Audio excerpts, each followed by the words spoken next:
Okay, let's see if I can do this.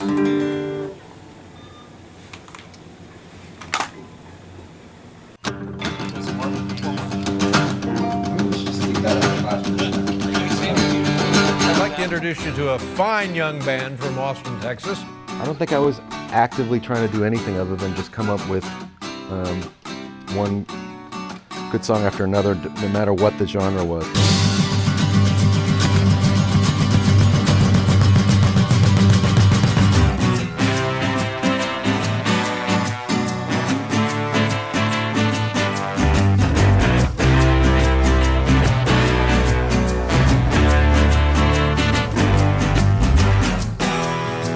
Formed in Austin, Texas in 1993, Spoon has quietly held on to the mantle of one of America's greatest rock and roll bands, and possibly its best of the 21st century. Yeah, bands like Foo Fighters, My Chemical Romance, Queens of the Stone Age, they've all sold more records, but I'm not talking about record sales, even though Spoon's had 3 top 10 albums and counting. I'm also not talking about awards recognition, even though Lucifer on the Sofa was nominated for Best Rock Album at the Grammys the year it came out. Nor am I talking about song placement in commercials or movies, though I'm sure you've seen a few of these.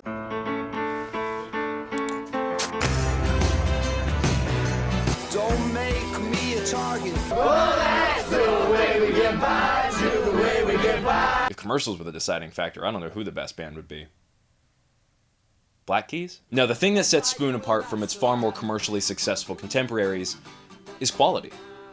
Consistent quality. Almost universally agreed upon quality. Even if we just narrow it down to other American indie rock bands that got big in the early 2000s, it's still pretty unmatched. The Nationals' last 2 albums received a lot less praise than their previous work, and people have been arguing about whether the Strokes were good since they found out the Strokes existed. Even when put against the White Stripes, who are probably my favorite band, and who are one of the only ones that have a consistently great discography across the board, Spoon has now been doing it for about 3 times as long. You play a song for anyone who's a fan of the genre, whether they're a casual listener or a critic, and chances are, even if they don't recognize the name, they recognize that voice or that melody, and they're going to enjoy that song. They make good songs, and beyond that, they make good records. The space between their peaks and valleys may be smaller than others. They don't have a song as timeless as We Are Gonna Be Friends, but they also don't have anything nearly as challenging as The Nurse. But that doesn't matter. They've found their sandbox, they've found their niche, and they've continued to create and innovate within that sandbox now for 30 years,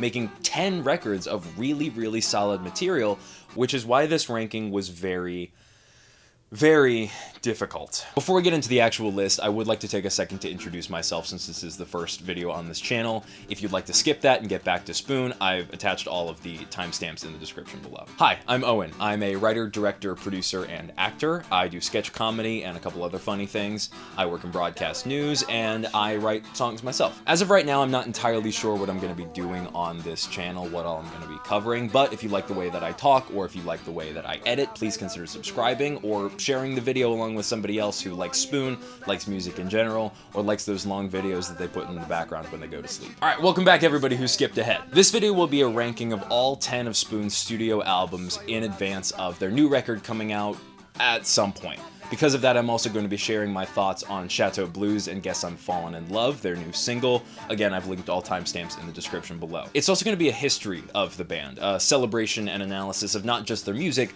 but the journey that carried them through each album. Okay, that's all of the housekeeping out of the way, and I've stalled for long enough, so without further ado, let's go ahead and get into the ranking.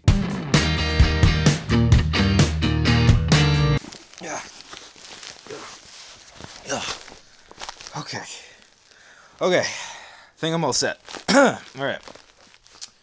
Number 10 is... That's the way we get by. That's the way we get by. I know.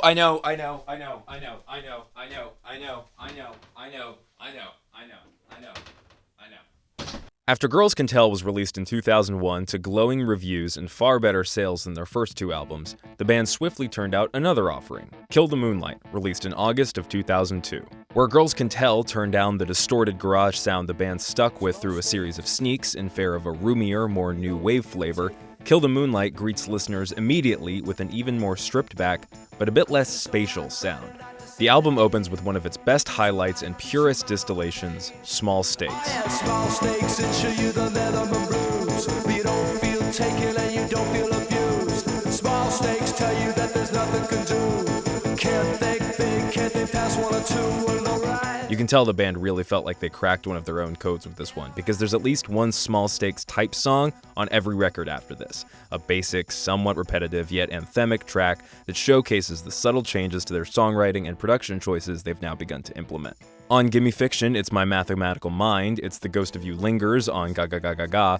Most of the songs on Transference fit this mold, but mostly is Love Forever. Inside Out on They Want My Soul, Pink Up for Hot Thoughts, and Held on Lucifer on the Sofa. These types of songs really allow not only for the changes album to album to be put on display, but also the things that remain consistent, namely Britt Daniels' voice and Jim Eno's drumming.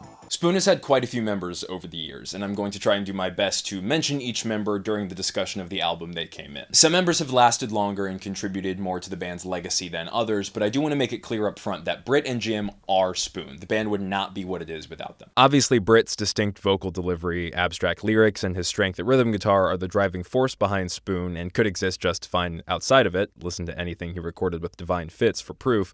But Jim's drumming is the secret ingredient that turns so many of this band's songs from good, or at sometimes underwhelming, to musical candy. And Small Stakes is where their interplay really starts to blossom. Kill the Moonlight is a lot louder and a lot angstier than Girls Can Tell, so on this song, Jim gets a chance to experiment and fly around the kit a lot more like on their first two albums, with the added bonus of Britt's growth as a lyricist, a singer, and a melody writer. Spoon has never made a bad album, and even though I have this record far lower than I would say the majority of people would, for reasons I will get to, I'm still very willing and very able to point out where it works, especially when it's a home run as good as The Way We Get By. We get high in backseats of cars. We put faith in our concerns. Fall in love to down on the street. We believe in the sum of ourselves. I said, that's the way we get by. These first two tracks are so good that you kind of just wish they made a whole album with these two songs repeating over and over and over. Well, fear not, because they kind of do that. And this is my biggest hang-up with Kill the Moonlight, and it's interesting because I think that's the exact same reason why so many other fans rate it so highly. As I mentioned before, Small Stakes and The Way We Get By contain so much of the DNA of this record. They are incredibly rhythmically driven, with the keyboard in Small Stakes sounding like an electrical current speeding at breakneck pace, and Britt's piano on The Way We Get By perfectly pairing with the lopsided yet touching reality the characters live through. The problem is that rhythmic quality is stretched out throughout the record, and like a metronome or one of those anti-pest noise devices, no matter how prevalent it is, at a certain point you're going to get used to it if, and this is very important, the song and the album are lacking in dynamic range. Britt isn't usually one for writing bridges on songs. Actually, right now the only one I can think of off the top of my head is You Got Your Cherry Bomb. But even if there isn't a clearly defined third section of the song, necessarily, there's usually a point where the track mellows out or the tension rises in some way, or at the very least there's a noticeable shift in what's going on. That's something that's present on the best songs on this album and something that is noticeably absent on the deeper cuts. Songs like Back to the Life and even a fan favorite like Paper Tiger, which does feature a great lyric by Britt, feel incomplete and a little lifeless because they're kind of just riding the same wave throughout. Britt's great at creating songs out of one or just a few chords, but because the great songs that bookend this album are on two sides of several songs in that vein, just back to back to back, I get kind of numb to it. Especially when songs like All the Pretty Girls Go to the City aren't giving me much lyrically to work with. One way I think you can save that is through the production choices. I mentioned earlier that every instrument feels a lot closer and drier than something like Girls Can Tell, but if you listen to almost any song on this record and then go back to listen to any song on that record, chances are those songs are going to feel so much livelier. The rhythmic nature is still there, I mean that's where it started, but you get the added bonus of electric piano and mellotron and reverb that fill out a lot of that space that feels kind of just condensed on Kill the Moonlight. The minimalist elements are still there, they just feel a little bit more complete. Even the first two records, Telephono and A Series of Sneaks, offer up their own sort of dynamic changes despite their harder edge. On Telephono, it's the characters and voices that Britt is trying out as he's searching for his own voice. And on Sneaks, the band begin to work in some balladry, like on The Agony of Lafitte or Metal Detector. Not every song on Kill the Moonlight is like this, though. The first two tracks, as I said, are stellar, and Jonathan Fisk, Vittorio E, and Something to Look Forward to are all very compelling as well, and that leads me to the easiest way to wake this album up that all of these songs, except Victorio E, feature. giving Jim Eno the spotlight. These songs come alive when Jim comes in. The coolest part of those first 2 tracks are when the drums kick in, and his playing is the reason I think something like Jonathan Fisk stands out so much too. The deeper cuts are still percussive, but it feels like there's less weight behind it. And no shade towards Britt, I'm sure he'd make an excellent beatboxer if career goals don't go his way. But if you take that and the hand clapping out of something like Stay Don't Go or Back to the Life, and you replace that with a kick-ass Jim Eno drum beat, I think those songs would level way up. Even if I consider it a bit dull, this is absolutely one of the most important Spoon albums. It's where they really honed in on so much of the backbone of their later releases and showed they could take a similar approach album to album and still innovate in small ways on each one. For me, I just wish the music lived up to its title more, hence why it's at the bottom of this list. In 1993, after reworking their band Alien Beats into the first incarnation of Spoon, Britt and Jim, along with bassist Andy McGuire and guitarist Wendell Stivers, recorded and released the Nefarious EP in 1994. This, along with a steady set of gigs in the Austin area, led to them signing with Matador Records in 1995. Now signed to a label, the band began work on their debut LP. The 3 originals on Nefarious, Not Turning Off, The Government Darling, and the title track were re-recorded, along with 11 other new tracks to form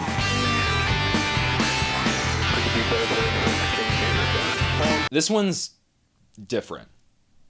Very different. This one's almost like it's a different band. Recorded in their producer's garage as opposed to a full studio, it's a lot noisier and a lot less polished than anything they'd put out afterwards, and it really is remarkable just how much this group and its sound would evolve over the years. Telefono is so far removed from the rest of their discography that, according to Setlist FM, which, yes, isn't the most reliable source, but it's a good way to get a general idea of things, fans have estimated the band has played its songs less than 100 times live. Total.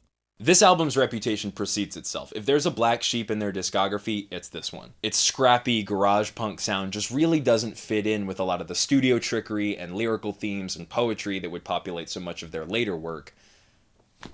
But damn if they aren't good at it. This thing is explosive. I don't think Spoon ever stopped rocking this hard necessarily, but where future albums are like a razor-sharp knife slicing with precision, Telefono is like a cleaver. A lot of people, including Britt Daniel and Jim Eno, have named bands like Pixies and Pavement as clear influences on this sound, and yeah, it's all over the place. You can definitely hear Pavement in the ping-ponging guitar line on Don't Buy the Realistic, and the Pixies on pretty much everything else, but especially Civantes. I mentioned the White Stripes at the top of this video, and even though Telefono did not sell well upon its initial release, I would not be surprised if Jack White heard and then consciously made a mental note of all the negatives have been destroyed between this and the first Stripes record. It also kind of sounds like Weezer. Sorry, I know you're not supposed to name your demons, but listen to this and tell me it doesn't sound like it should be on Pinkerton.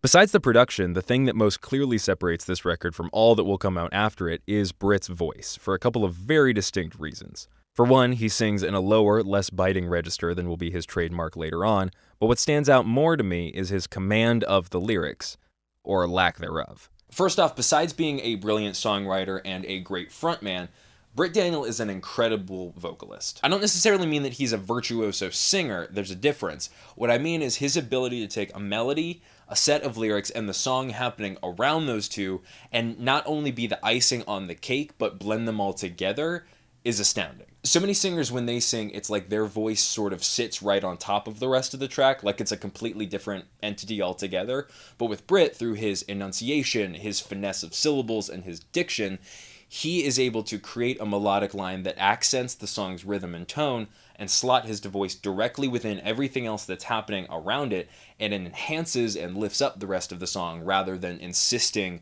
the spotlight be directly on it. I'll interject more examples when we get to the albums they're on, but listen to this line from First Caress off of Hot Thoughts, and you should hear what I mean.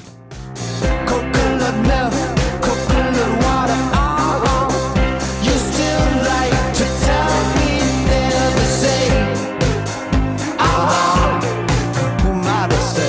And that kind of magic essentially is the Spoon sound, and I imagine that's what a lot of people expect to or hope that they're going to hear when they become a fan and go to check out this record for the first time. And that's a lot of what they aren't hearing. Another thing that has made Britt a top-notch vocalist is that he has learned to sing like he is always the commanding authority in the room. You hear almost immediately on Telefono a wavering in Britt's voice. Later on, especially by the time you hit Gimme Fiction, no matter if he's singing about a fight, a breakup, the devil, sex, childhood, he is in complete control of whatever emotion he or that character feels. There is no doubt, no hesitation in his delivery. It's total commitment, with a few notable exceptions that I'll get to later on. On Telefono, there's a lot less of that. In some cases, the wavering works very well within the story of the song, especially when he's leading into it, like the voice he puts on Not Turning Off. Oh, honey, oh, please, it's just a machine. But a lot of times, he sounds a bit nervous.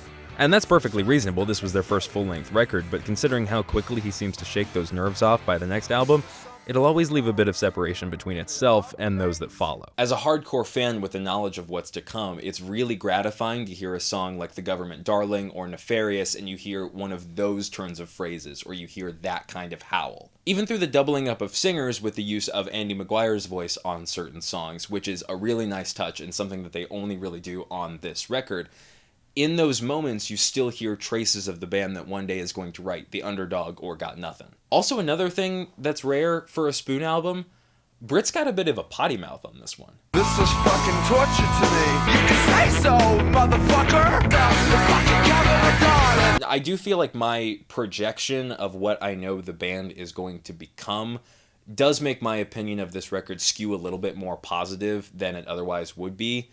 And it's certainly not without its flaws. There are a fair share of less than stellar verse lyrics like Nefarious and Want It to Be Your, the latter of which reads on paper a lot like the Ramones' I Want to Be Your Boyfriend, but the way Britt is singing makes it come off way creepier. And there isn't much change in volume song to song across this album, but for me, even with those things in mind, there's never a dull moment on this album. The closest thing it has is the lumbering Sivantes, and the choruses on the Nefarious EP songs are so good that those are largely what I'm thinking about after the record stops.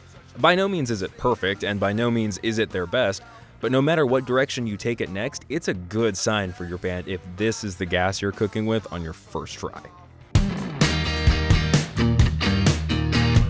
Telefono was released to pretty positive reviews from everybody who bought it. The only problem is, barely anybody bought it. I think around the time the estimate was about 3,000 copies. It wasn't the end of the world for the band, though. They toured Telefono as much as they could in 1997, with some legal trouble causing them to split with Andy Maguire and bring in the album's producer, John Crosland, on bass. Spoon released their next project, the Soft Effects EP, in 1997. Now, it's not a full-length record, so I'm not going to be including it on this list, but if there's one song that I would recommend you check out from that EP, it would be Waiting for the Kid to Come Out. The EP was the band's second release on Matador Records and is still regarded as a gem in their discography today. Matador was Britt's dream label, but just a few months after Soft Effects, he began to feel that they turned their noses up a bit at Spoon.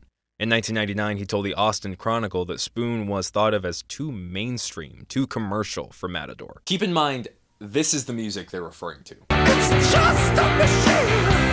The band did still have the option in their contract for one more Matador release, and they had already begun work on their next full-length album, now with Joshua Zarbo on bass and John Crosland back in the producer's chair. But even as they were recording, they viewed Matador as an afterthought, a disappointment, and finding themselves much more intrigued by the offers of a new label, and one man in particular that would put the band in the most perilous situation in their history, and maybe the most important stepping stone on their path upward. But before we dive too deep into that story, let's talk about the next album.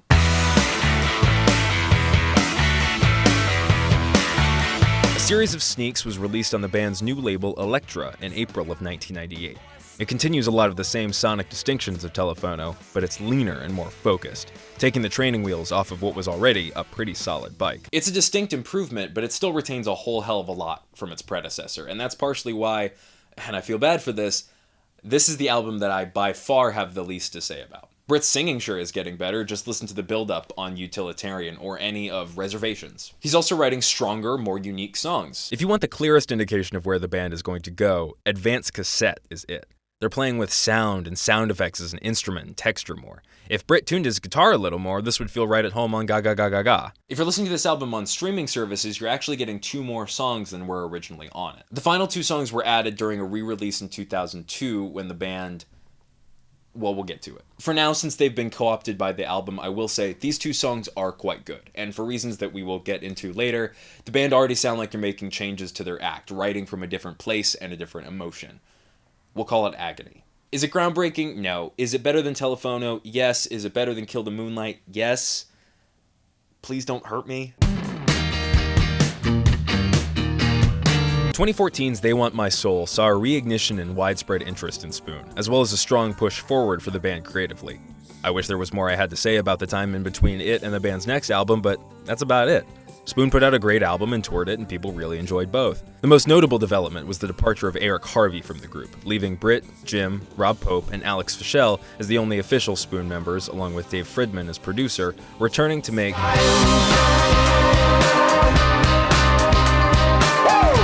Hot Thoughts immediately sets itself apart as the most electronic and dance-driven album in the Spoon canon. It is both a natural successor and a complete departure from They Want My Soul. That record was very band-centric, with the five guys working, experimenting, honing in this third phase of the sound of the group. Hot Thoughts saw that sound expanded, with 7 additional musicians brought in, most for backing vocals, bringing back a touch all the way from Telefono. Proof you can take the Spoon out of the Pixies, but you can't take the Pixies out of the Spoon? Not my best. How's the album? Immediately, as always, the production is fantastic. Dave Fridman really has a good chemistry with the band, and those atmospheric textures that Alex brought in on They Want My Soul are placed front and center here. The way Britt's guitar and Alex's keys fill in the gaps left by each other on Do I Have to Talk You Into It make it sound like they're dueling, and it's a great example of how these two noisemakers enhance and are enhanced by each other's presence. The rhythm section definitely deserves the MVP award on this album, though. Even without Britt's distinct touches, Jim's drumming and especially Rob's bass lines are what keep Hot Thoughts grounded throughout the rest of the band's discography, making it feel right at home with even a record like Transference. Hot Thoughts was Rob's last record with the band, leaving after its tour to go spend more time with his family, and I'm really glad he got a chance to shine and show off his chops like this. The whole back half of Whisper I'll Listen to Hear It is Rob, and his work is what elevates that song to one of the more memorable on the record.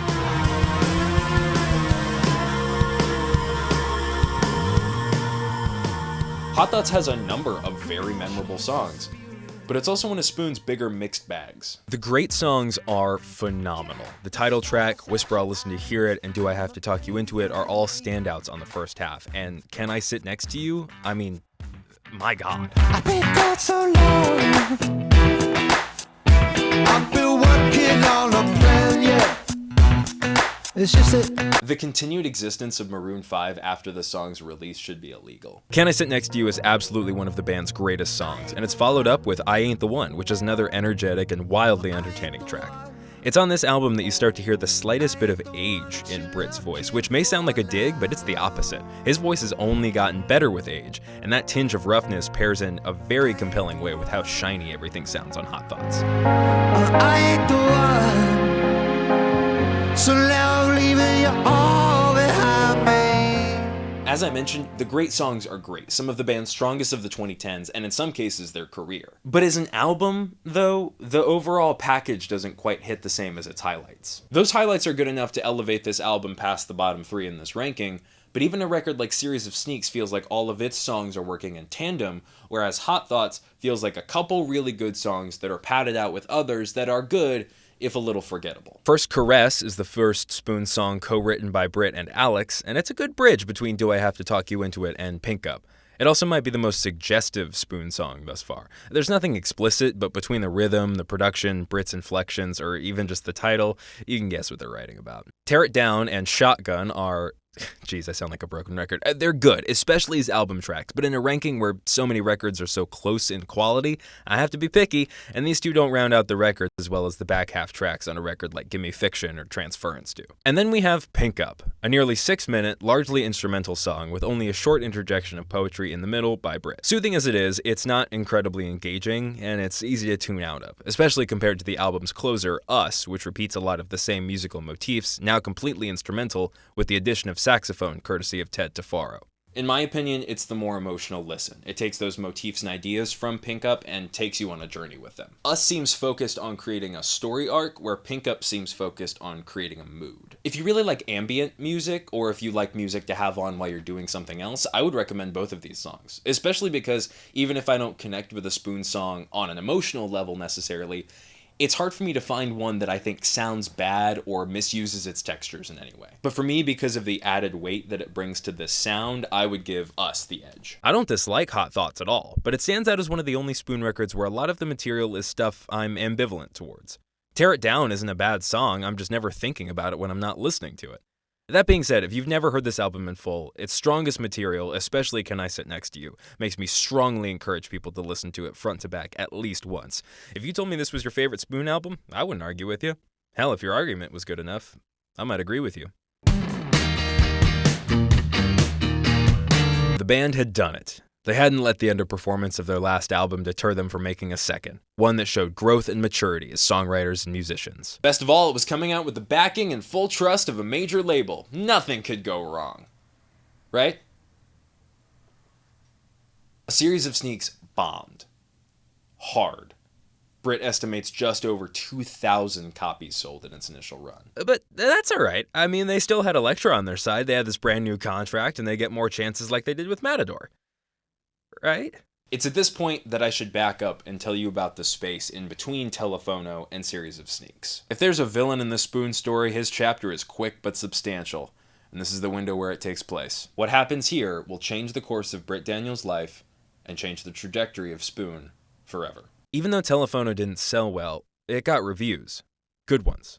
Ones that got the band noticed by the people who had the power and the money to turn Spoon into something much bigger than they were. Britt may have had his reservations about Matador, but they weren't kicking his band to the curb. On the contrary, the label had just signed a deal with Capitol Records, so they had a lot to work with. Capitol now has acts like Katy Perry, Halsey, and Kings of Leon, but they're also responsible for the American releases of the Beatles, as well as the catalogs of the Beach Boys, Frank Sinatra, and Beastie Boys, to name a few. There was now a lot more history and power resting over Matador, but what that didn't guarantee or offer the band was money.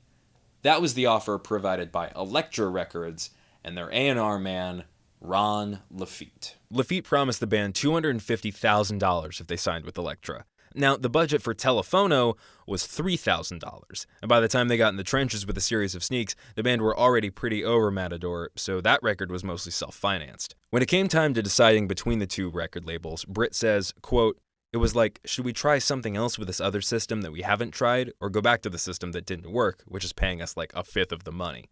It was one of the hardest decisions I had made, certainly at that point, but we went with Elektra."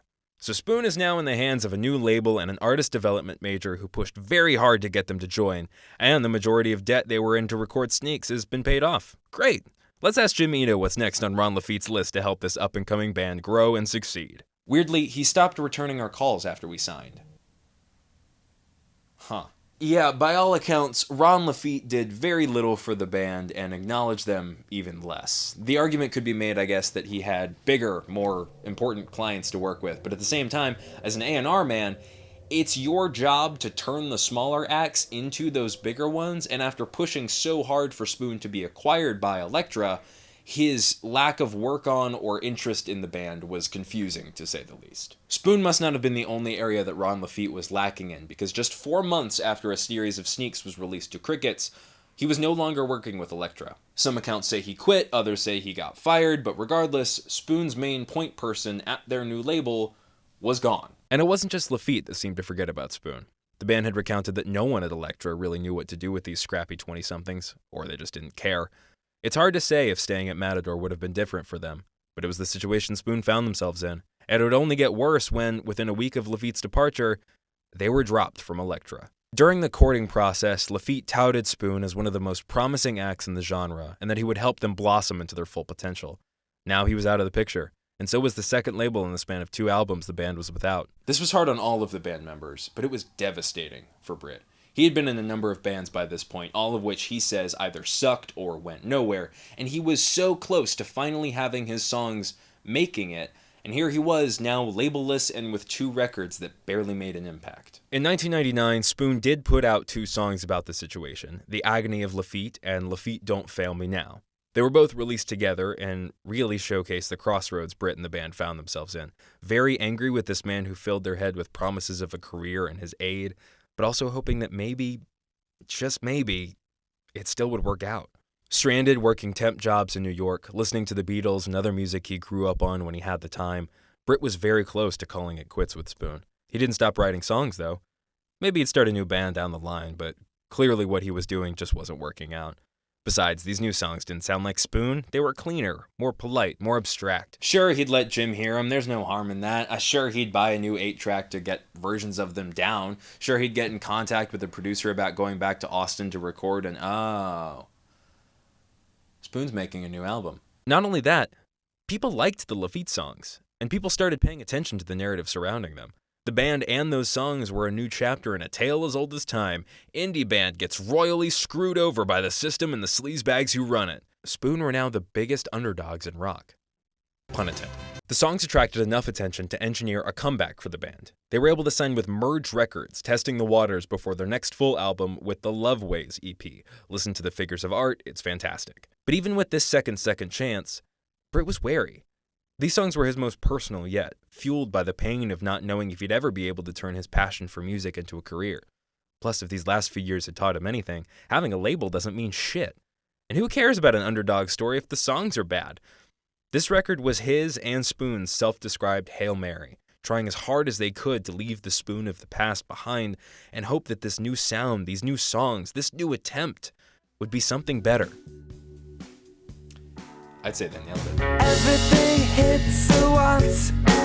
What we need is just one. Girls Can Tell was released in February of 2001 and is the superior Green album that 2001 had to offer. For me, and for most people, Girls Can Tell feels like the first Spoon album. No offense to the band's first two records, they're still very good and very enjoyable, but this is when Spoon became what they are thought of as today. A tight yet abstract band that's going to give you some of the best sounding music you'll hear for a long time. This album's style comes from the group channeling new wave and oldies rather than alternative. In particular, Britt has cited Elvis Costello as one of the main inspirations for the cadences on a lot of these songs. It creates a really interesting mix of instrumentation, with the band using a lot of new wave elements without the equipment, opting for things like acoustic drums and mellotron instead of electric drums and synthesizers. They'd get there eventually, but listening to a song like the opener, Everything Hits at Once, which is just dripping with 80s rhythm and groove, but is still played in that much more subdued manner, it feels very unique, especially as they start to bring in a lot of their more straightforward rock elements back in from Kill the Moonlight onwards. You can tell Britt was pulling from older music as inspiration for these songs. As abstract and non-linear as they can still be, his lyrics are a lot more blunt and to the point, like on the Fitted Shirt and Believing Is Art. The imagery he conjures is that much more poignant and up to interpretation because of this, and it's only helped by a smoother delivery through his voice and through the band's sound. Me and the Bean, which was written by John Clayton of the Austin band Balloon-tastic, sounds like it could have been on With the Beatles, with interlaced piano and guitar, both reverb and treble heavy, and it creates this time-worn quality that permeates a lot of the album. Perhaps it was the place the band found themselves in when recording. They didn't know the future of Spoon, so they wrote and recorded songs that could exist just as well without them. Sounding like they could be played by anyone, they just happen to be Spoon songs. As much as Jim and Josh are still active parts of this album, it's Britt who sees the most growth on Girls Can Tell. Apart from his lyrics, his melodies are getting stronger. His voice is getting more developed. He's becoming more tasteful with guitar and other instrumentation, most likely aided by Mike McCarthy, allowing him to fully realize a world for his words to reside in for the first time on a Spoon album. You can hear this all come together on Lines in the Suit, Chicago at Night, and Anything You Want, which is a beautiful, almost pastoral song that would be the standout track if not for Everything Hits at Once. It also kind of sounds like Stacy's mom. If there's anything you want.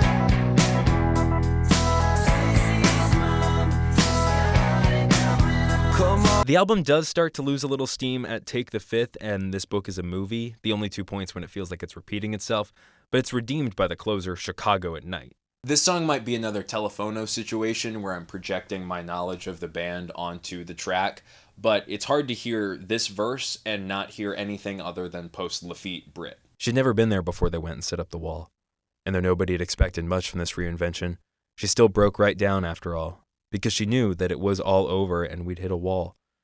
And like the fall, this was all. Now it's all around. In the city, on the ground. As good as that verse is, again, I can't say if I'd like it less or an equal amount if I didn't know the history behind Girls Can Tell. But speaking of the band's history, Girls Can Tell went on to become a success, selling almost as many copies in its first week as the entire first run of Series of Sneaks. That record was re-released by Merge in 2002, now with the Lafitte singles closing the album out. They won. While I do still think that Spoon is at this time figuring out a lot, like how to use that more minimalist sound in a useful way, I can't find much to fault this album for that I haven't also faulted the previous albums on this list for. It's a transitional record, and I think it symbolizes just a little bit more than what it has to offer, but I have no problem saying that the records we've talked about so far are good. This is the first great one. Now that we're halfway through the ranking, I want to give my thoughts on Spoon's 2 most recent songs as of the recording of this video. In August of 2025, the band surprise released a double A-side in promotion of their currently untitled 11th studio album. These songs, Guess I'm Fallin' in Love and Chateau Blues, were released to streaming services twice, with the former being the lead-off track on one and the latter being the lead-off track on another. I wanted to make some version of this video for a long time now, but the release of these 2 songs and the amount of space we've had since then with no other real tastes of the album were really what pushed me to get this video out when I did. You know, it gave me a chance to fully comprehend the scope of this band's work before I check out whatever it is that they release next. And having now gone back to these 2 songs since then, I'm a little bit apprehensive. Now, I'm not saying that I think this album will be bad. I hate going into any kind of art with preconceived notions, because then I'm always sort of looking for reasons to be proven right. What I will say is that even from the first time I heard the single, the experience just felt a little bit flat. The version I listened to the first time I heard these 2 songs was the one that has Guess I'm Fallin' in Love as the first song. I actually didn't know that they had put out the alternate version, or that, at least in marketing and on vinyl, that was the one that was being treated as canon. Having listened to both versions since then and the live recording that they put out earlier this year, I do still think that the version that I started out with is the better experience, partially because of how well those songs flow together, and partially because I really don't think Chateau Blues is that strong of a track. The sound of both songs is great. Every instrument sounds crisp and takes up exactly the right amount of space within the mix.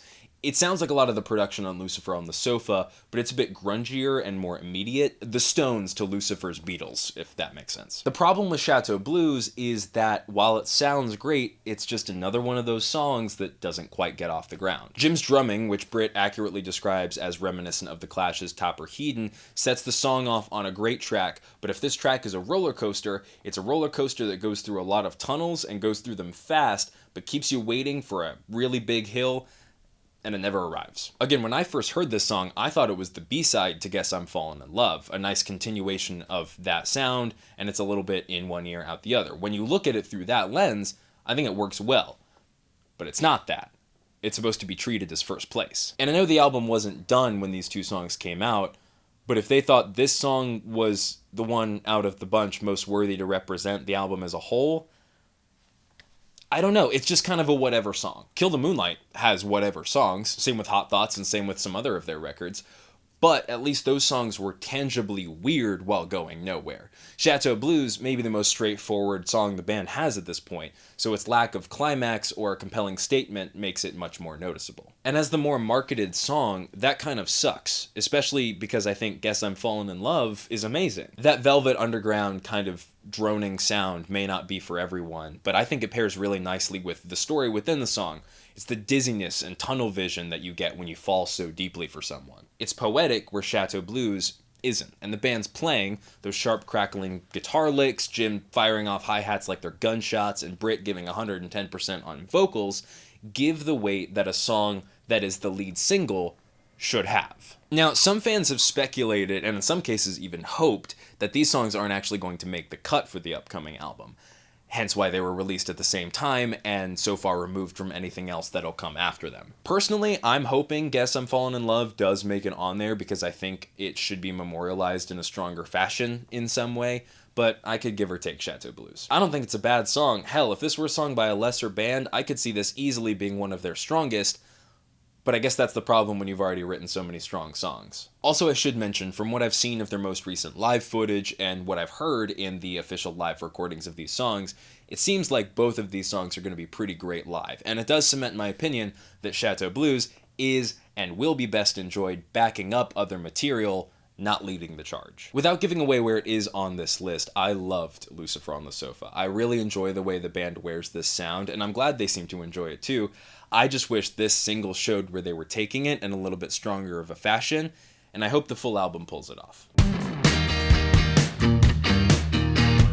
2010 was a weird time to be Britt Daniel. Transference was the band's highest charting album to date, peaking at number 4 on the Billboard Top 200, continuing the upward trajectory Spoon had been on since Girls Can Tell.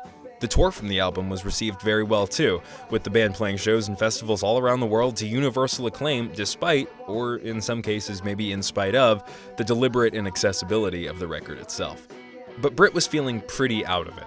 It had been over a decade at this point since the band began, and so much more attention was on him now than he ever anticipated. As much credit as the other members of Spoon deserve, especially at this time with this being the lineup that most fans would consider to be the core lineup, it's still very important to note that Spoon is still very much Britt's band. They're his songs, he's the frontman, and his perfectionism and his keen ear for production really created the mold for past, present, and future members to slide into, and that kind of exhausted him. So in 2011, after the tour for Transference wrapped, he, along with Jim, Rob, and Eric, all went their separate ways with no plans for reconvening the band at any point and no public announcement. The band members individually didn't go radio silent, though. Eric put out a solo album, Jim kept producing for other acts, including The Shins and Father John Misty, Rob kept up work with his other band, the Get Up Kids, and Britt, wanting to play a different role than frontman and leader, started a band with Wolf Parade songwriter and guitarist Dan Beckner, along with drummer Sam Brown, called Divine Fits. Divine Fits have to date only put out one record, but it's amazing. It sounds just enough like Spoon to remind you that Britt's still in the band.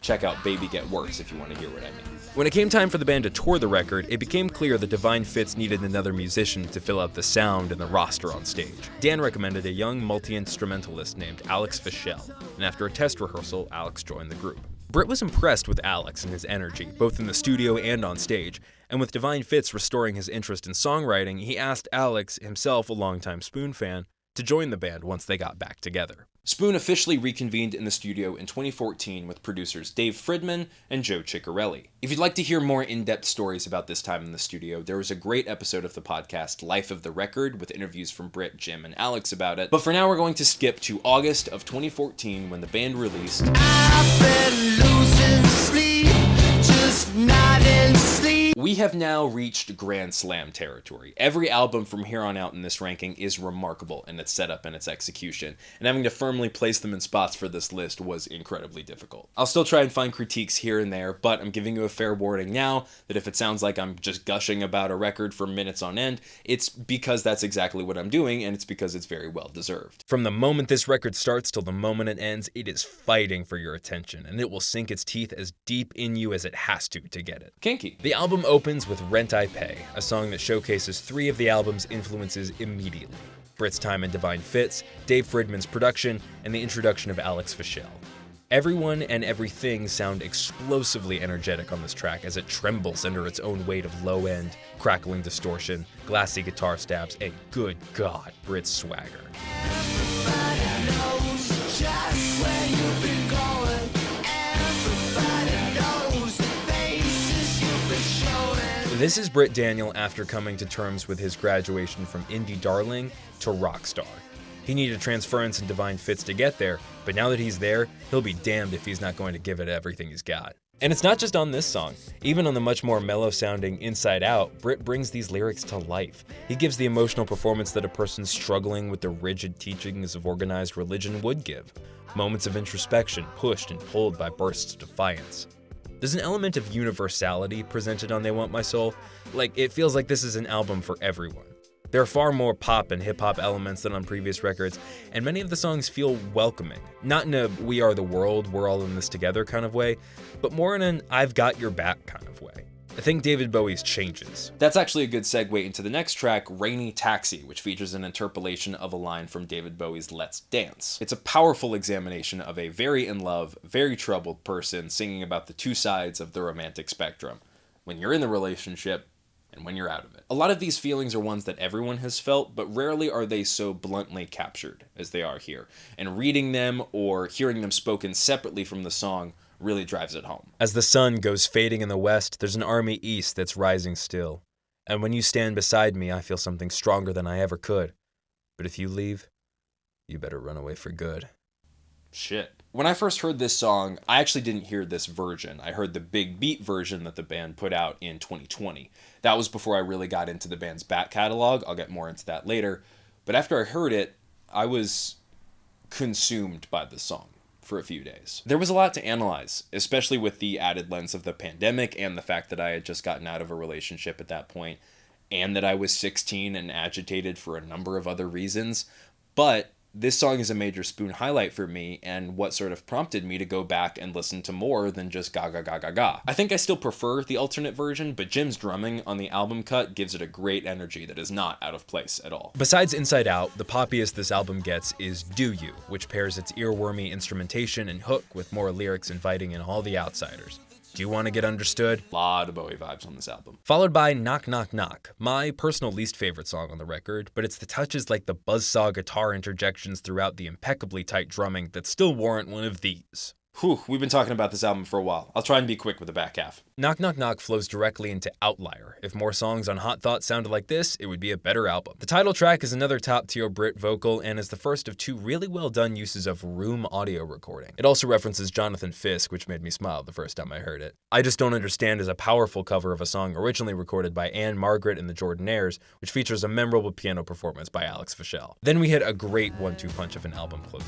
Let Me Be Mine also features a room noise intro and one of Brit's catchiest choruses, and that's saying something. You're gonna take another chocolate with you when you go. And New York Kiss is a really sweet love letter that kind of reads like the guy from Rainy Taxi went to therapy. I know I just blew through half of the record, but I promise it's not because I don't have more I could say about these songs. This video is just long enough as it is. But also, if you haven't heard it, I don't want to tell you too much about it. If you're not too familiar with Spoon and you've somehow made it this far into this video, this would honestly be the first of their records I'd recommend you go check out. It's a great cross-section of their work, with elements from their first couple incarnations that show why those albums are great, and elements that carry over to their later work that will be part of the reason why they are great. Absolutely go give it a listen, and if you already have, go listen to it again. Girls Can Tell wasn't a fluke. Kill the Moonlight ended up selling even better than its predecessor with glowing reviews. Begging the question, could they get a three-peat? There wasn't a ton of info I could find on the making of this follow-up album, other than Britt started writing in 2003, the band brought in keyboardist Eric Harvey and began recording in 2004, and the advanced single came out 2 months before the album. That's pretty boring. The album better be good. Oh, baby.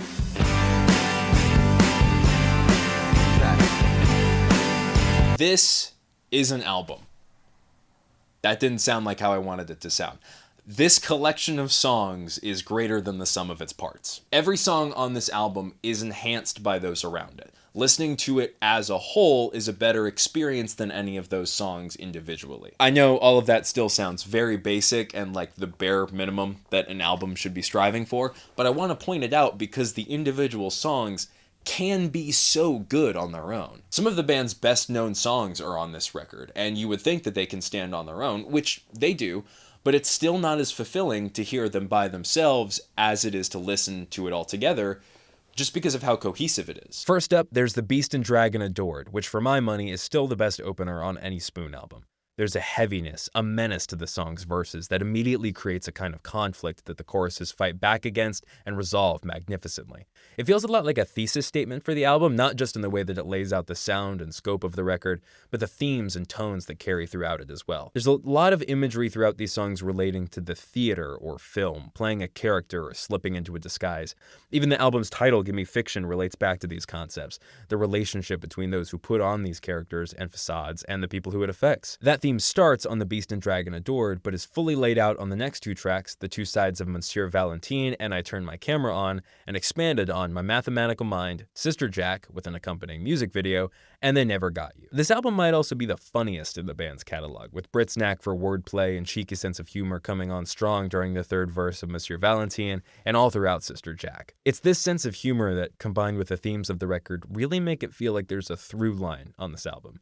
I don't think it's a rock opera or concept album or anything, but it does feel like this album, like the others that are Spoon's best, tells a complete story through its sequencing. A song like The Delicate Place serves as a cool down after the first act showdown that is Mathematical Mind, and the closer, Merchants of Soul, even feels like a curtain call, and is a better execution of the piano-driven minimalism of Kill the Moonlight thanks to the more front and center vocals and stronger melody. But the crown jewel of the treasure chest that is Gimme Fiction is this little vignette in the middle that is as sweet as it is mysterious, both tender and apocalyptic, and somehow profound no matter how shallow or how deep you dive into it. I summon. Remember the weight of the world, it's a sound that we used to buy on cassette and 45. Without a doubt, this is a top 5 Spoon song. They could put out a greatest hits compilation that's just this song, and I don't think anyone would question it. The trademark Britt Daniel acoustic upstrokes, gross. The tambourine in place of a hi-hat, the close-knit vocal harmonies. This is all quintessential Spoon, and it's crazy that no matter how many songs they write like this, whether it's The Underdog or My Babe, they never feel recycled or forced. They're just that good at writing songs like this. Please go listen to this song. It's outstanding. I guarantee having this record this low will piss some people off, as this has been hailed as one of, if not the most important records of its genre of the 2000s. I want to make it clear, I love this record, and if they could all be number 1, they would be, but they can't, so it's here. And similarly to Telefono, if this is what the band is capable of now, and what they're doing next is going to be building off of this, holy shit. Did I miss something in the 10 Commandments? Thou shalt not put out a Spoon album in the 2000s without it being an even greater commercial and critical success than the last one. I'm just kidding, I've never read the Bible. But as big of a success as Gimme Fiction was, Gaga Gaga Gaga blew it out of the water. They both hit number 1 on the US Independent Albums chart, but where Gimme Fiction peaked at number 44 on the Billboard 200, Five Guys hit number 10. Even based on the success of The Underdog alone, which has been used in movies like Cloverfield, I Love You Man, Spider-Man Homecoming, the album made an impact. Spoon were mainstream now. This was another turning point moment for the band. Whatever they did next was probably going to shape the rest of their existence as a musical force. People adored what they were doing. They could easily crank out The Underdog, parts 2, 3, 4, and keep going, quit while they're ahead, and just do what they know is going to be successful. Hell, if they really sit down and dissect it, they could double down on a formula and probably make something even bigger. The world was their oyster, and as long as they kept it straightforward and normal The hell was that?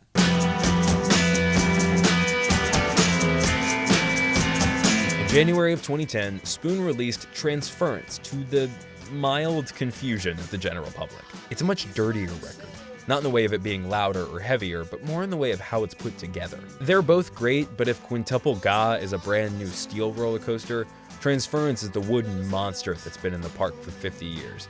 You think you can see a few screws loose on the track and you hold on a little tighter, and it sure as hell isn't for everyone. But for the people who love it, like me, this one is for the ages. I'm going to keep using Beatles comparisons because I feel like they're easy to follow. This would be like putting out Help and then immediately following it up with the White Album with no hints to anybody that that's what you were doing. On paper, a lot of this sounds like how I described Telefono, but I think the better comparison would be Girls Can Tell, and not just because they're both green. These two records and the songs that they feature were made very consciously at two very different points in the life of Spoon and the life of Britt Daniel. Girls Can Tell was Britt throwing caution to the wind, radically changing the sound of his band and writing his most personal material yet while the group was at their lowest point.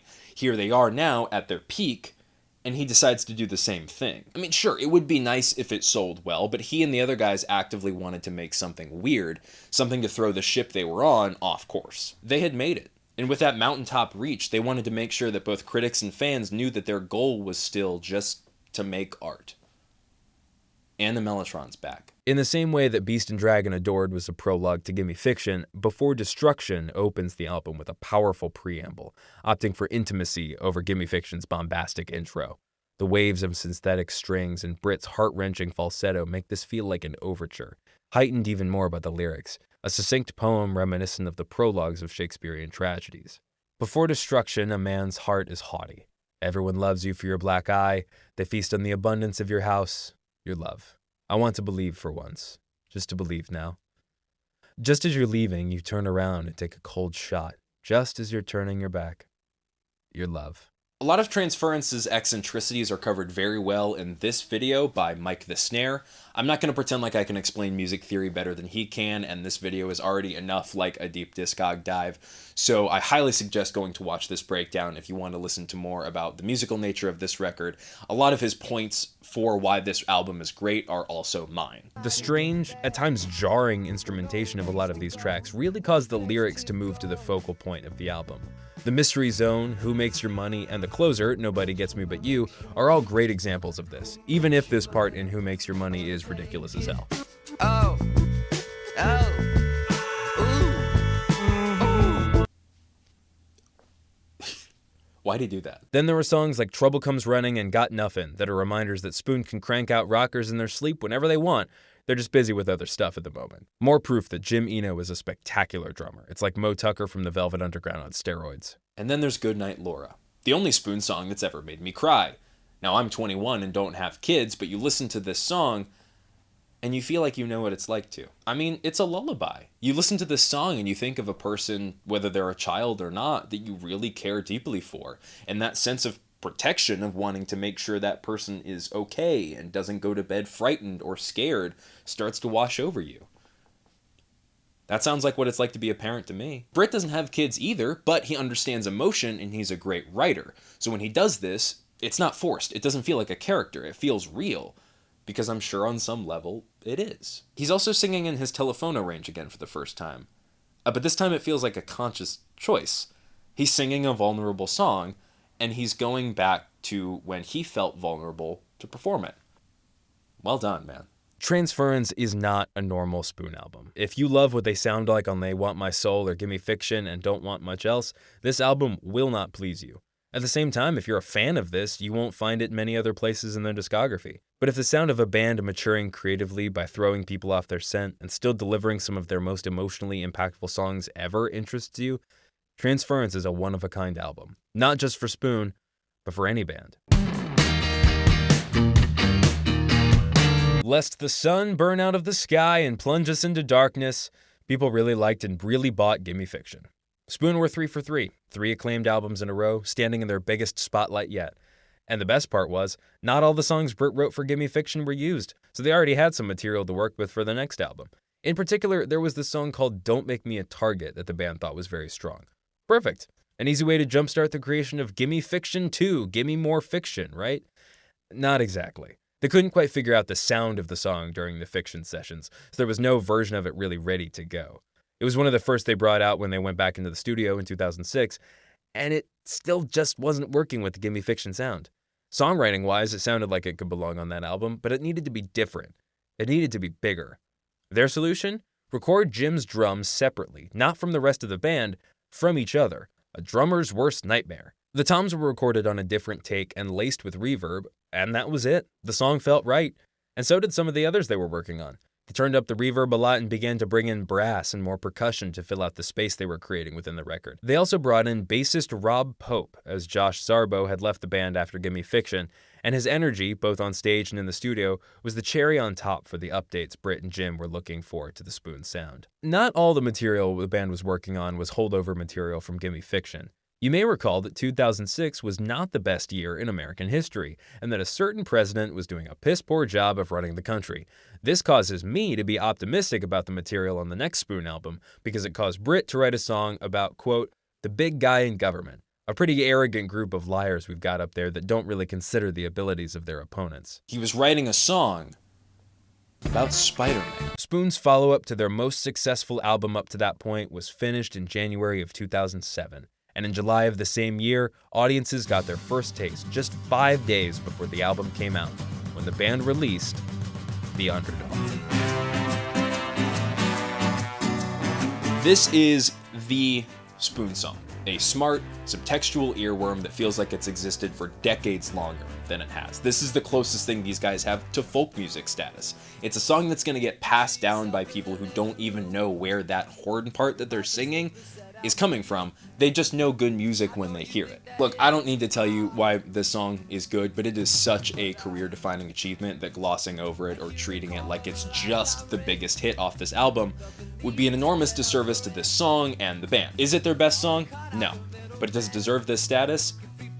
Absolutely. So 5 days. You're given 5 days in 2007 to process this. And then you're hit with this. Bet you never think it's right. Bet you think you This might be a perfect album. I have nothing bad to say about it. Gimme Fiction walked so that Gaga Gaga Gaga could run. And it was a fast walk to begin with. They do share a lot of elements. They're both a lot more guitar-driven than Kill the Moonlight. They see a lot much stronger use of acoustic guitar and vocal layering, and they take you on a journey. Again, it feels like there's a story arc to this album, just like Transference had and just like the album at the top of this list has. But where Transference's arc tried to subvert that of its predecessor, this record's arc redefines that of Gimme Fiction. The sound itself is bigger, but the songs are tighter. Everything feels purposeful, exactly in its place, not just for the sake of an artistic statement, but also for the sake of making something transcendent, something that can be enjoyed by everybody, not just the diehards. Don't Make Me a Target kicks down the door with one of Spoon's best guitar riffs, and that new sound the band was looking for really pays off. This thing sounds immaculate. And no offense to the band's previous members, I'm sure also the production value and the better songwriting has something to do with this, but now that Rob is in the group, this is the first time that Spoon has really felt like a unit throughout the entirety of an album. There are shades of it on Gimme Fiction, like on Sister Jack or I Turned My Camera On, but even on something as fantastic as I Summon You, it has, up until this point, often felt like the Brit and Jim show, or in some cases just the Brit show. I mean, they are the core members, but this is the first time where everyone's contributions feel like they're all pulling an equal weight, which is outstanding considering how strong the contributions from those two are on this album. It's also funny because the second song on this album, The Ghost of You Lingers, is just vocals and keys. And while I have you here, I'm going to read you all of the lyrics to this song, and I'm not going to tell you how I interpret them or anything, because I want you to form your own opinion. But this is the best set of lyrics that Britt Daniel has ever written. It's told in two parts happening at the same time, and when you sit down and you try and piece them together, man. If you were here, would you calm me down? You settled this part, the feelings I fight. All the strangers in town would know if you were here. Would you ease my mind? Give a thought to the one that you know? Or would you calm me down? Feeling so bright, the sleep fled from my eyes, and I know that I need some. When the night gets shadowed, we fast. We put on a clinic. It felt good to me. If you were here, would you calm me down? Can't see I'm losing it. Must have set up the scene, put on a clinic. But I will need to write. They're all alive. The man asleep, knock up. I see it.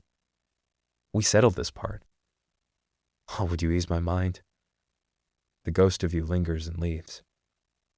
Put on a clinic till we hit the wall, just like a sailor with his wool beat soft. I had a light bad noon that could be put back together. My life, so light. Would you settle this part? If you were here, would you calm me down? The ghost of you lingers and leaves. I always think about it. Would you calm me down? And then these bastards follow that up with my favorite song of all time. Life can be so fair, let it go on and on. I could lose for good, you got that cherry bomb. Blow out that cherry bomb for me. Full transparency, there is a lot of nostalgia that I have attached to You Got Your Cherry Bomb. It was on incredibly heavy rotation when I was a young kid, so this song is baked into my brain, but then iPhones came out and we stopped listening to music on my dad's iPod. Then when I was, sophomore year in high school, I went back and found that iPod and transferred those songs into a playlist on my Spotify account, and I rediscovered the song. And after re-listening to it dozens and dozens of times again, I thought, I should listen to the rest of this album. That was the beginning of my experience with Spoon, and they've grown so much in my mind, and they're now one of my favorite bands. But this song is so special to me that I can't connect it to any album or any band. It helps that it's a perfect song, the best on the album. But it feels like I've always known this song. And other than the Beatles catalog and a few Paul Simon songs, there's really very little music that fills up that space in my brain. This song is very special to me, and only part of the reason why this album is so highly ranked. Don't You Ever is a cover of a song by The Natural History, and it's a really fun, upbeat song with a Hall of Fame Brit vocal. Rhythm and Soul continues this energy and features a solo that I've never been able to tell if it's guitar or mellotron or something else, but it's really cool. Eddie's Raga is the most psychedelic the album gets, and I'd say this is probably my least favorite on the record, but it's still very good with some funny phrases hidden in the lyrics here and there. Then you have The Underdog, which I've already talked about, is the perfect centerpiece for Spoon's catalog of songs.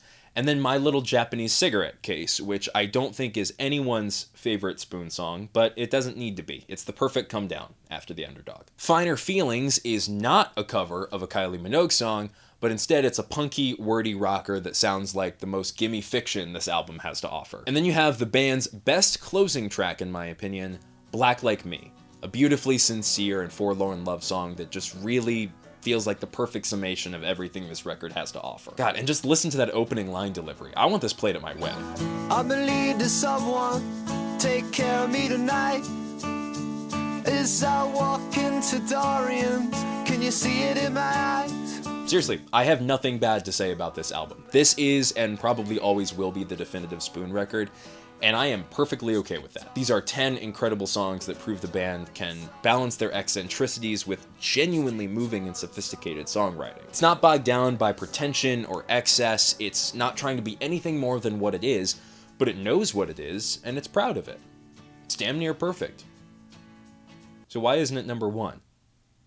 Because everything that I just said can be applied to one more Spoon record. I've wanted to make some version of this video for years now, but the main thing that's held me back is this final album. I kept listening to it and thinking about it, trying to convince myself to find its flaws and to like it less, trying to convince myself it was all just recency bias. But it's been 4 years now, and I don't think it was.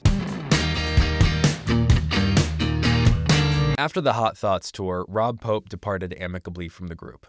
The band then brought in their touring guitarist from that tour, Gerardo Leros, along with bassist Ben Troken. Spoon put out their first compilation album, Everything Hits at Once, in 2019, featuring a new song, No Bullets Spent, which sounded much more in line with the guitar-driven They Want My Soul than the electronic sounds of Hot Thoughts. This actually stemmed from Britt and the others realizing they preferred how they executed the Hot Thoughts tracks live over the album versions, and that desire to capture that live sound carried over to when sessions began for their 10th album in 2019. Britt and Jim wanted to record this record in Austin, getting back in touch with the sounds of the city as they wrote and recorded, working with Dave Fridman, Mark Rankin, and Justin Raisin as producers. Britt also wrote more songs with Alex this time around. Both of these factors heavily influenced the guitar-forward, wandering down a dirt road vibe this album was starting to take. Reportedly 80% done by March of 2020, some mysterious incident caused the band to stop working on the record. Remaining in Texas, Britt kept writing songs to pass the time, all while listening to the ones they had recorded before the nebulous Evil hit. That Britt Daniel perfectionism kicked back in soon after as he began tweaking, reworking, and in some cases scrapping songs altogether. Eventually, the group would get back into the studio and essentially start at square one. Now, having lived through the apocalypse, the things that they wanted to write about and the ways they wanted to express themselves had evolved, and after the longest break to date between Spoon albums, 5 years, they were able to release the fruits of their labor in February of 2022. The fruitsifer of their loofah? Ew. Terrible. And here we are at the top of the pile, with Spoon's most recent record resting at number 1, Lucifer on the Sofa. It's coming down, the heart is cut. Again, I've been heavily debating or trying to debate this album's stature since it came out. I was assuming that there was no way that these guys who already put out my favorite song on one of my favorite albums, could do one better. And yet, I really do feel like this is Spoon at the top of their game. Now firmly in middle age, this is everything that Britt and Jim have evolved, refined, and studied over the years, combined with the perspectives of 3 new or relatively new band members to innovate the band yet again and create their strongest album as a whole, and some of the sturdiest songs they've ever recorded. The album opens with a cover of Bill Callahan's Held, and from the moment the guitars whir into action and Jim's floor tom bores a hole in your chest, Lucifer on the Sofa takes the place of the best-sounding and best-produced Spoon record. The energy of Ga Ga Ga Ga Ga is combined with the sonic refinement of Hot Thoughts, and that engine is placed into the fighter jet that is the band's precision and musicianship. Held is an incredibly strong opener and immediately sets the tone for where the album is going to go. It's dark and powerful, mysterious and thundering, painting pictures of a desolate world of cracked earth and blistering sun. It's an album that deals with isolation and finality. Wonder why. And everything down to the brilliant album art by Edel Rodriguez evokes this hot, dangerous haze looming over the music. It's Britt grappling with mortality, but other than a few tender moments, he's not letting God or the devil rip him from the earth prematurely. He's going down swinging.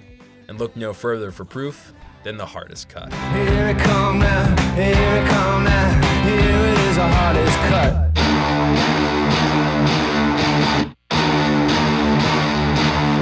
This song is, fittingly, the hardest Spoon has ever rocked. It's a knife-wielding assassin of a track that proves the band could have pumped out songs like this whenever they wanted to, but waited till they were old enough to really make it count. And here's where I feel like I have to defend this album a little bit, and apologies if it seems like I'm looking over on my notes a little bit more, but I want to make sure I get all this right. It's not maligned by fans or anything, but I have seen some people online complaining, go figure, about how these are some of the simplest and therefore weakest songs that Brit has written. I saw one person say My Babe is the first bad song in their discography for that same reason. And I do agree. The songs on this album are some of the more straightforward in structure and style that they've released, but I don't think that's a bad thing. A song like Wild or My Babe, while less dissonant and abrasive than something like Is Love Forever off of Transference, isn't any less smart or interesting. They've just found different and in some cases more sophisticated ways of expressing it. My Babe is a straightforward love song in structure and definitely in title, but this is Brit writing a straightforward love song when he's 50. Now, if you listen, he's absolutely approaching this with so much more nuance than someone who's writing this when they're 20 or when they're 30 or when they're even 40. It's okay that he uses cliches like sharing cheap wine and singing his heart out, because he isn't just singing about the falling stage of love. He's talking about the mundane, the cliches, and how watching a show late at night or just sitting on the couch together, reliving the same waltz every day and night, is the thing to fight for in a relationship. Not every moment is going to be breathtaking, but those small moments are the ones you're going to think about when it's over, so he's going to beat his chest and sing at the top of his lungs to preserve it, because that's what's so special. Brit has said that so many of his songs have been written to hide who he is or what he feels, and if he at this point in his life feels like he's comfortable wearing his heart on his sleeve like this, he's absolutely earned it. On a song like Feels Alright, and especially on Wild, he does the same too, but for loneliness. Both songs feature an excellent percussive beat and a similar guitar-piano interplay to Girls Can Tell. Now it sounds leagues cleaner, though, about the importance of exploration. It's a world-weary soul that does miss a life surrounded by others, but with the state of the world, pandemic-related or otherwise, he has found the necessity of fending for itself. Also, this needs to be said. Fewer words is not the same as simpler. Just feel like that needs to be said. I've always taken this album as Brit trying to channel Bob Dylan. I mean, he even name-checks Mr. Jones on the album's third song. But as good as Dylan is with words, it's all about how he places and uses words, not how long his metaphors are. Lucifer on the Sofa, the song, is a great example of this kind of writing. It's never clear if it's about someone dying or someone dealing with the loss of someone who did. It's up to the listener in that respect, but his ability to immediately evoke that sense of dejection and the band's ability to instantly match it musically is what makes a song like this just as much of a quintessential Spoon song as anything off Give Me Fiction. This album feels like a life's work, and I don't mean that in the way of this is everything that Spoon has done building up to this one moment. I mean, this album feels like a life's work. It's an entire lifetime of rage, emptiness, energy, love, passion, bliss, pain, sorrow, age, and evolution. The beautiful reminiscence of Astral Jacket, sandwiched in between the defiance of On the Radio and the gut punch of the promise of loyalty that is Satellite. As good as The Hardest Cut is, Satellite is the high point of this album. Everyone is firing on all cylinders, and it's the perfect slice of what Lucifer on the Sofa has to offer. As much as I love You Got Your Cherry Bomb and have to give it the title of the band's best song, if nostalgia wasn't so hard of an influence, Satellite might take it out. Lucifer on the Sofa is the best of all worlds. The songs are both catchy and profound while still being funny and weird, and the album works as a piece of art through sequencing and packaging and all of that even better than Gaga Gaga Gaga. Nearing their 30th year as a band, Spoon raised the bar higher than they have ever put it, and that's where we find ourselves today, with a new album on the horizon and the group having aged like a fine wine returning to the road later this year. Even if you didn't agree with my ranking, as I'm sure most of you didn't, I really hope this video was a good experience for you in some way. For me, it was very cathartic. Not enough people talk about this band, and if they do, it's not with the reverence that they deserve. And it's so refreshing to have a band to be able to discuss where you can enjoy the discourse. You know, it's so much better of a conversation which of 10 good to perfect albums as your favorite without having to have the argument that this one fucking sucks. This was a ranking video, yes, but I also hope that it serves as a decent documentary of the band's journey. As I began work on this project, I started to see a story, a narrative that could be told through the order that I had placed everything in, and I thought something like this would be far more interesting and have a much longer shelf life than like just your casual tier list or something like that. If you've made it this far without ever listening to a Spoon album, first off, how? Okay. But seriously, go listen to this band. They deserve your attention, and you deserve to hear some kick-ass music. Go see them live. They put on an amazing show, and they don't charge out the ass for tickets. Yes, there are bigger bands. Yes, there are bands with better albums. Yes, there are bands with more awards. But if you can put out 10 albums as good as the 10 that these guys have put out, there is no way that you will not go down in history as one of the best to ever do it.